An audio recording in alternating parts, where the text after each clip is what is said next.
qu'aujourd'hui, vendredi 1er novembre, il va se passer quelque chose de tout à fait particulier pour les personnes qui dans ce pays sont au chômage, avec une entrée en vigueur des modifications des règles de l'assurance chômage et des conditions pour accéder notamment à l'indemnisation. Alors, que se passe-t-il en réalité? C'est une décision de Madame Pénicaud, bien évidemment concertée avec Monsieur Macron, qui durcit les règles pour accéder à l'indemnisation chômage. Vous savez qu'aujourd'hui, dans ce pays, il y a à peu près un chômeur sur deux qui n'est en réalité pas indemnisé, puisqu'il faut des conditions pour pouvoir accéder à l'indemnisation, notamment en termes de durée de travail. Et bien là, le gouvernement a décidé de durcir considérablement les conditions d'accès à ces indemnités. Par exemple, jusqu'à présent, pour avoir accès à l'indemnisation chômage, il fallait avoir travaillé 4 mois sur les 28 derniers mois. Et bien désormais, il faudra avoir travaillé 6 mois sur les 24 derniers mois. Et ça veut dire que beaucoup de personnes, en un claquement de doigts aujourd'hui, vont se retrouver en dehors du giron de l'indemnisation chômage. Et puis vous avez beaucoup d'autres personnes aussi qui vont payer plein pot le fait que les règles de calcul de l'indemnisation vont être modifiées, considérant la durée de travail qui est prise en compte, etc. Donc vous avez beaucoup de gens pour qui, aujourd'hui, ça va représenter un affaiblissement considérable des revenus, avec notamment des enquêtes assez fournies qui ont permis de faire des simulations et des cas particuliers qui sont édifiants, qui montrent que vous avez des personnes qui vont perdre plusieurs centaines d'euros par mois, des personnes qui vont se retrouver avec des niveaux de revenus qui les feraient passer sous le seuil de pauvreté et qui donc induiraient le fait que demain ils aient à toucher des minima sociaux. Bref, une situation qui n'est pas acceptable et qui finalement participe d'une philosophie qui est celle de ce gouvernement, qui est que finalement, dans un contexte, disent-ils, d'emploi qui s'améliore, eh bien, si les chômeurs sont au chômage, c'est bien de leur faute. Et donc, plutôt que de s'attaquer véritablement au chômage de masse dans le pays, on s'attaque aux chômeurs, considérant qu'ils n'ont qu'à s'activer davantage, ou peut-être, comme le disait Monsieur Macron, qui sait, de traverser la rue pour trouver un emploi. Parce qu'on nous joue beaucoup cette logique des emplois non pourvus. On parle de 700 000 emplois non pourvus, comme si c'était une manne considérable. La vérité, c'est que Madame Pénicaud a raison de dire qu'on n'a jamais autant embauché ces 20 dernières années qu'en ce moment. C'est vrai. Mais à quelles conditions? Le 80% à peu près des contrats qui sont signés sont des contrats courts, des CDD, alors que normalement, dans le droit du travail, le CDI est la règle. Et pour à peu près un tiers de ces contrats courts, vous avez des contrats qui durent parfois une journée, quelques jours seulement. Donc on voit bien que derrière les statistiques du chômage, on a une réalité sociale qui n'est pas modifiée. Parfois, vous sortez des statistiques, mais vous y revenez très vite au bout de quelques semaines, vous en disparaissez si vous êtes en formation, etc., etc. La réalité, c'est que oui, il y a des secteurs dans ce pays où on a du mal à embaucher, c'est vrai, mais si on regarde la situation de manière globale, on voit bien que ça n'est pas le plus gros problème. Le plus gros problème, c'est la pénurie de création d'emplois et d'activités pérennes dans ce pays. En gros, aujourd'hui, chez Pôle emploi, vous avez en moyenne une offre d'emploi disponible, un emploi non pourvu, c'est comme ça qu'on dit, pour 100 chômeurs disponibles, c'est-à-dire justement qui ne sont pas en formation ou en stage. Un emploi non pourvu pour 100 chômeurs disponibles. Par conséquent, cette statistique permet de dire une chose, même si on applique la recette de Monsieur Macron et qu'on fait traverser la rue à tout le monde pour aller trouver un emploi disponible, eh bien il restera de l'autre côté du trottoir encore beaucoup de gens qui seront sans emploi. Et culpabiliser les chômeurs, c'est quelque part se dédouaner en tant que gouvernement de leurs responsabilités. Comment on peut faire pour créer de l'activité? D'abord, s'il y a beaucoup de contrats courts et que ça ne respecte pas les règles, on pourrait légiférer. On pourrait, comme la France insoumise le propose, instaurer des quotas modulables selon la taille d'entreprise de recours aux contrats courts et refaire véritablement du CDI la règle. Admettre qu'on peut avoir temporairement besoin de CDD, mais que ça s'applique uniquement de manière exceptionnelle. On pourrait aussi imaginer que la meilleure répartition du temps de travail crée de l'emploi, parce que, il faut le dire, la dernière fois dans ce pays qu'on a créé de l'emploi net de manière aussi considérable, ça a été lors de la dernière grande diminution du temps de travail avec le passage aux 35 heures. Et aujourd'hui, compte tenu des progrès techniques, compte tenu du fait qu'un salarié français produit beaucoup plus vite que dans les années 70, jusqu'à 3 fois plus par exemple, eh bien oui, il faut pouvoir partager le temps de travail. Travailler moins pour travailler mieux et travailler tous. Voilà ce que nous avons à dire. Et on pourrait aussi imaginer des mécanismes tout à fait innovants et adaptés à la situation.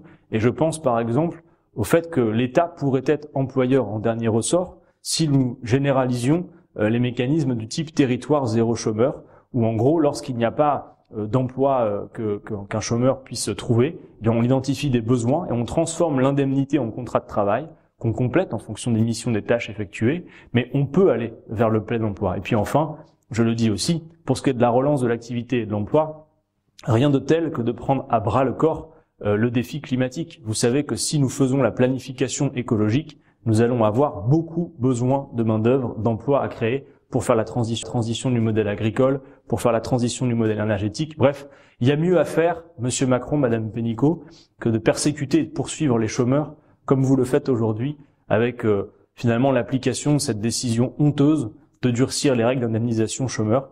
Et nous n'allons pas laisser faire les choses, parce que pour beaucoup de nos concitoyens, à partir d'aujourd'hui, ils vont réaliser qu'ils vont perdre beaucoup. Et dans les prochaines semaines, ça risque d'être extrêmement douloureux. Donc il faut se mobiliser.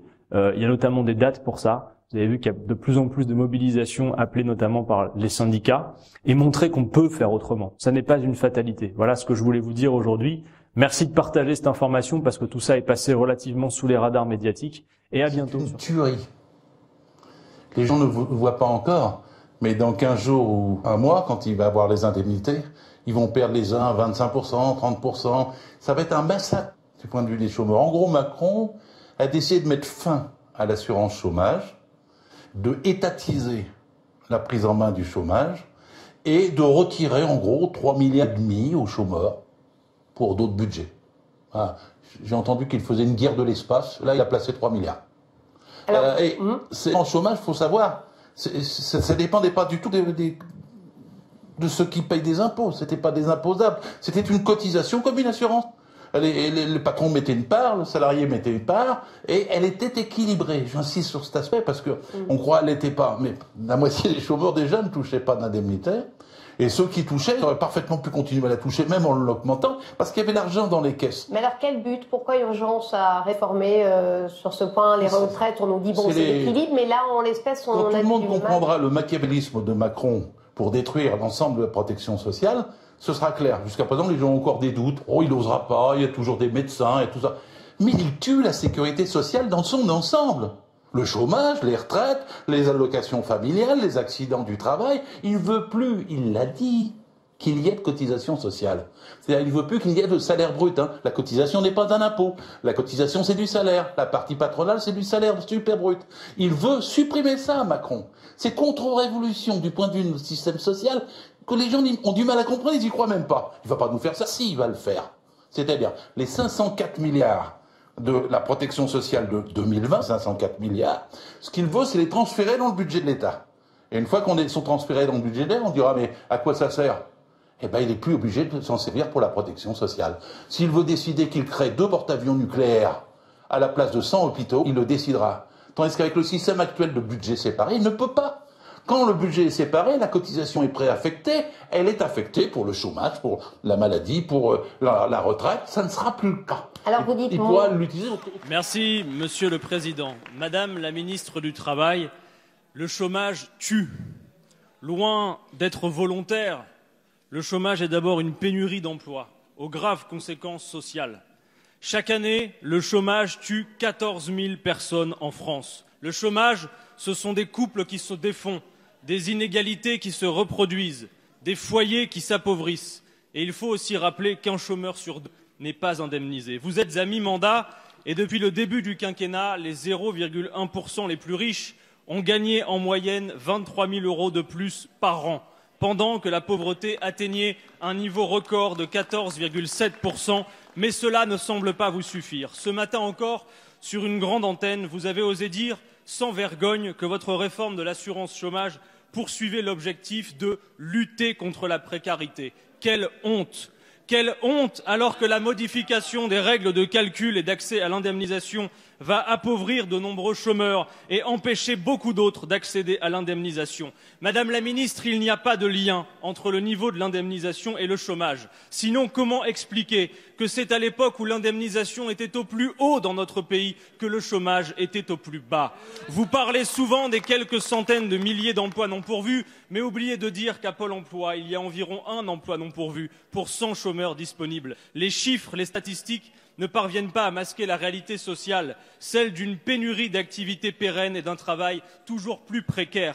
87% des embauches se font en contrat court et beaucoup de moins d'un jour. Savez-vous la vie que l'on mène quand le travail est à ce point précaire? Puisque j'ai cru comprendre que les quotas étaient à la mode, pourquoi ne pas instaurer des quotas modulables sur le recours au contrat court? Si vous manquez d'imagination, Madame la Ministre, pour lutter véritablement contre le chômage, nous sommes disponibles. durant les manifestations, les grenades dites lacrymogènes, à effet lacrymogène, en fait, ce n'est pas des grenades lacrymogènes en tant que telles, c'est un effet, entre autres. Et en fait, suivant le dosage, plus c'est dosé fort, plus c'est nocif pour la santé. Donc on a des collègues qui se sont plaints, des manifestants, et puis au début, on s'est dit on va se renseigner. Donc on a embauché un consultant qui nous a amené des documents, de l'étranger bien évidemment, parce qu'en France, tout est verrouillé. Donc dans ces gaz-là, en fait, il y a les anciens stocks, on connaît la composition, et les nouveaux stocks, il y a carrément un secret défense, on ne vous dira pas ce qu'il y a dedans et on vous donnera pas le dosage. Donc ce qui peut provoquer de nombreuses choses. Donc sur place, on a des irritations des yeux, ça pique, voilà, mais c'est les effets à long terme qui sont beaucoup plus dangereux, ou s'il y a des nécroses des poumons, il peut y avoir des fausses couches, il peut y avoir des migraines, des empêchements de dormir, des évanouissements, enfin beaucoup d'effets secondaires, et plus le dosage est élevé et plus la répétition est grande, plus le danger est grand. Quand ce gaz-là est utilisé de façon industrielle, si on reste dans une pièce à haut dosage de CS, 4 minutes, on meurt. Voilà. Donc c'est classé en gaz très toxique par l'Union européenne, à ne pas déverser dans la nature, directement à l'air aéré, donc au niveau industriel, très dangereux. Nous avons également des collègues militaires qui sont battus parce qu'ils avaient utilisé ces gaz-là pendant la guerre d'Algérie. La même chose, on les avait obligés de tirer sur des gens en manifestation également, mais eux aussi ont été gazés. Ils ont fait un procès à l'État et on a un de ces militaires, survivant parce que les autres sont morts avec des maladies diverses et variées des poumons, en 2017. Ça leur a pris 20 ans de procès. 20 ans de procès avec, à chaque fois en disant prouvez-nous que c'est bien lié à ça, faites-nous savoir, parce que vous avez peut-être fumé finalement, ou c'est peut-être lié à d'autres choses. Oui, mais tous les gens du régiment sont morts avec les mêmes problèmes. Oui, mais ça ne veut rien dire, on ne veut pas savoir. Donc finalement, il a obtenu gain de cause et ça a été reconnu en invalidité, responsabilité de l'État. Donc l'État sait parfaitement, ça a déjà été jugé au niveau de l'armée, donc ils savent parfaitement ce qu'ils font. La deuxième chose aussi également dans ce procès, ce qui était amusant, c'est que l'État a fait venir témoigner un grand expert français en disant bon, on ne connaît pas les effets à long terme de ce produit, et malheureusement pour lui, la partie en défense est allée chercher ces publications en anglais qui disaient voilà les dangers de ce gaz CS à long terme, ça a tel effet sur la santé, etc. Donc en plus ils vont chercher des gens qui se parjurent devant les tribunaux. Autre chose également, sur les études aux États-Unis, en Angleterre, les États-Unis utilisaient ce gaz-là pour réprimer les manifestations. La dernière fois qu'ils les ont utilisés, c'était en 2011. Depuis, ils ont arrêté de s'en servir car trop dangereux pour les manifestants en fait. Le fabricant de ces gaz CS aux États-Unis, qui était également le fabricant du gaz poivre, a fermé ses usines en disant moi j'arrête de vous vendre ça parce que vous l'utilisez de façon complètement détournée. C'est fait pour certaines situations critiques pour que les forces de l'ordre puissent se dégager, c'est pas pour tirer sur les foules. Donc du coup, les États-Unis ont arrêté de s'en servir également de façon massive, déjà le fabricant ayant mis son veto. Également sur ce gaz, il y a de la décomposition dans le sang, ça donne du cyanure. Donc avec une anecdote en France, un biologiste et un médecin ont fait des prélèvements sanguins en France lors des manifestations pour analyser ce qu'il y a dans le sang par rapport à la décomposition de ces gaz. Le centre antipoison de France, qui est basé à Lyon, a refusé de faire des analyses. Ils ont dû passer par des laboratoires étrangers, donc d'abord la Belgique qui avait accepté, et même la Belgique finalement, en ayant des pressions a priori de l'État français, ont refusé de les faire. Donc, ils sont retournés dans un autre pays pour demander des analyses. Les tests qui ont été faits par une société suisse, donc qui sont venus voir et confirmer que leurs tests étaient bien utilisés, donc ça de ce côté il n'y a pas de problème. L'État français, le procureur a ouvert une enquête du coup, donc moi quand j'ai vu ça j'ai dit ah bah c'est bien, on va enfin se battre pour savoir ce qu'il y a dans ces gaz. Non, c'était pour chercher les gens qui avaient eu des prélèvements sanguins pour qu'ils portent plainte pour exercice illégal de la médecine contre ceux qui avaient fait les prélèvements, malgré que tout avait été signé. Donc ils ont trouvé quelques personnes qui ont bien voulu porter plainte. La grande majorité, heureusement, des gens ont dit bah non, on refuse, on ne porte pas plainte. Donc ils en sont rendus à finalement après retourner dans la manif, s'intoxiquer eux-mêmes et faire les prélèvements sur eux-mêmes avec filmer de A à Z pour pas qu'il y ait de contestation possible et que ça parte à l'étranger. Mais la France a tout verrouillé pour qu'en France on ne fasse pas les analyses et poursuivre les gens qui voudraient avoir la composition sur l'organisme humain à l'intérieur.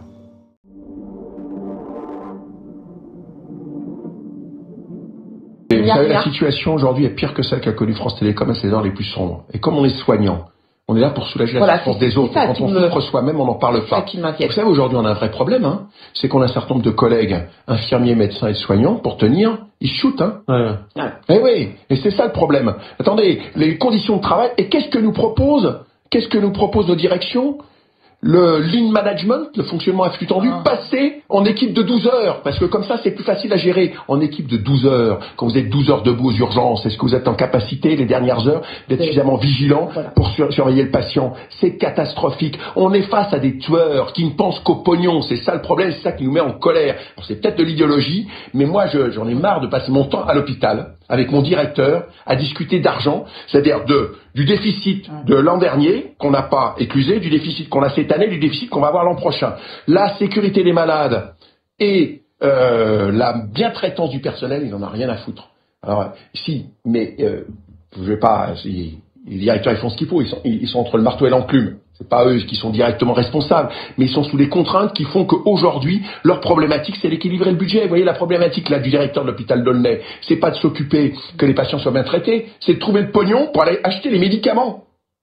Là, il va falloir qu'il aille mendier auprès du directeur général de l'ARS pour lui dire, là, je peux plus payer le fournisseur et le labo, il veut pas me livrer les médicaments. Je fais comment pour faire fonctionner mon hôpital, qui est un des plus gros hôpitaux de la région parisienne et qui est l'hôpital de référence pour l'aéroport de Roissy-Charles de Gaulle. Attendez, dans quel pays on vit? On est la 6e puissance mondiale, on n'est pas capable d'acheter des médicaments dans un hôpital? Aujourd'hui, rien que pour les urgences, pour rattraper le retard, il faut 10 000 emplois. Dans les EHPAD, les directeurs des EHPAD demandent 40 000 emplois. Donc voilà, est-ce qu'on pas du sur-mesure local? Est-ce qu'on les a, ces 10 000 emplois? Est-ce qu'on les a sous la main? Est-ce qu'on a les gens formés pour pouvoir rapidement arriver et prendre leur poste dans les urgences? Aujourd'hui, il faudrait déjà éviter que les gens en poste s'en aillent.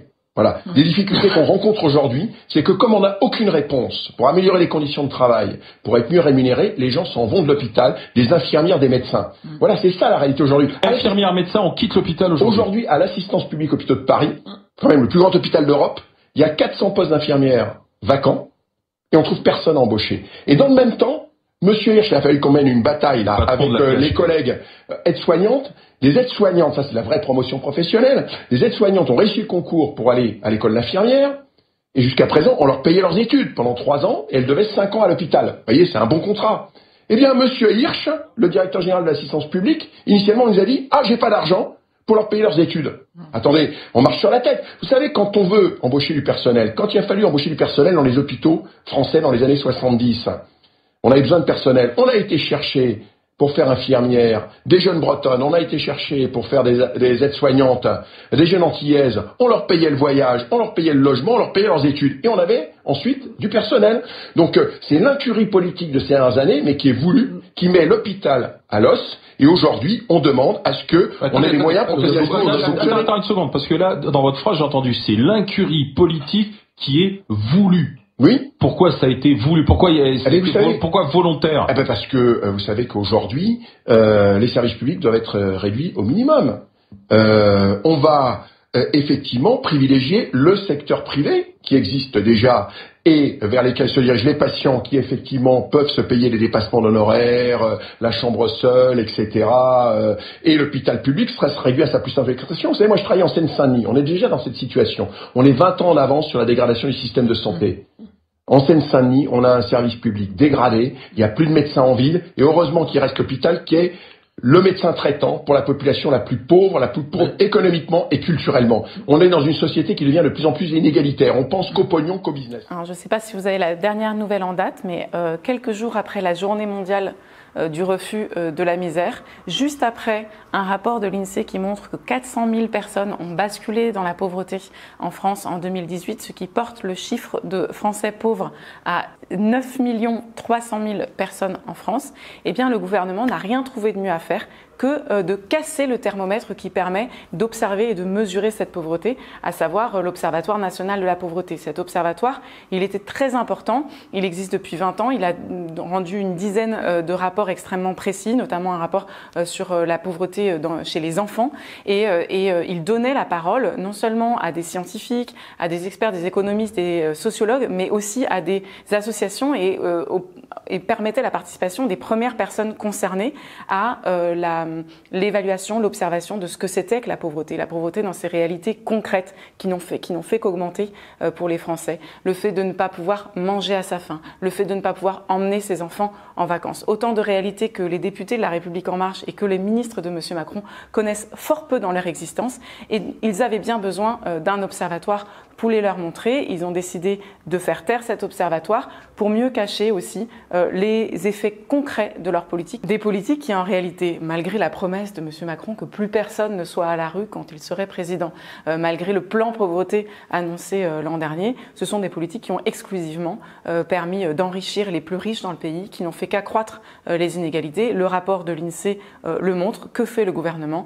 Eh bien, il nous enlève un des instruments de mesure de cette pauvreté et des conséquences des politiques qui sont menées. C'est extrêmement grave et cynique. L'expert mandaté par l'usine Lubrizol de Rouen la suit, c'est excellent pour la santé. Ouais, et en condiment, c'est délicieux sur les tomates. Alors n'ayez crainte, ce léger incident est une belle opportunité pour la région Normandie.